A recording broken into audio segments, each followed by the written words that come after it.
Hey, Zach, after that loss at Marquette, how would you describe the team's temperature right now in terms of like morale and turning the page to the next game? I think we're doing a pretty good job of being able to turn the next page. Coaches emphasize a lot, learn from it, but leave it in the past. It's a long season. This league is really, really open still.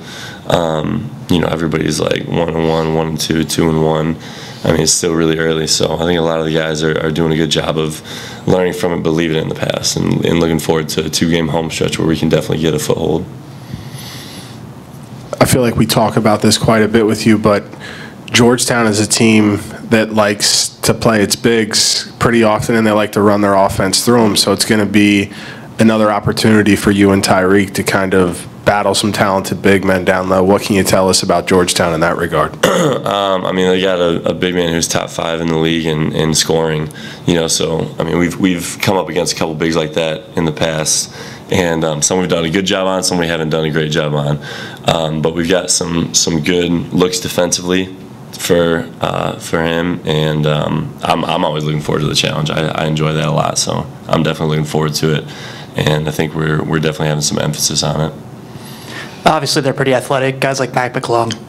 What do you see from their offense? Do you guys really have to prepare for more on the defensive side of the ball? We've run through some of their actions. It's really just staying locked in our own system. We try not, like our coach, or Steele is really, really particular about not changing, game to game, sticking with our defense and not changing who we are. And so, we're running through their actions, but we're definitely thinking about, what can we do to stop their big man, and then how do we stay locked in for 40 minutes. This is probably a better question for a guard, but I'm going to ask you because you're up here. Ball movement was tough against Marquette, 4 assists on 17 field goals. As someone that watched the game and was in the game for 12 minutes, what do you think the issue is with your offense right now in terms of distributing to different players and working it around? I think sometimes our guys really, really care about the game. But then sometimes each one of us are guilty of trying to take it into our own hands and try to hit a home run instead of winning little by little. And Steele's talked about that a lot. Just winning the game inch by inch. And I think that's definitely something we need to focus a little bit more on.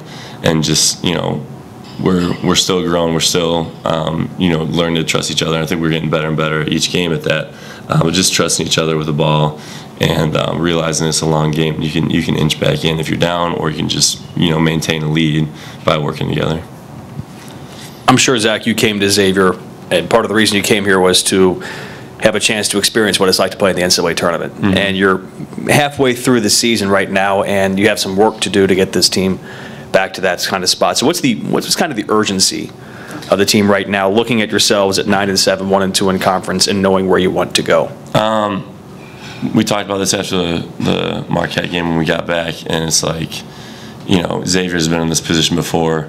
They went on, I think it was 2 years ago, went on a six-game losing streak in the Big East, and they had one game they had to win to get into the NCAA tournament, and made a big run there. There's still a whole another half of the season to go.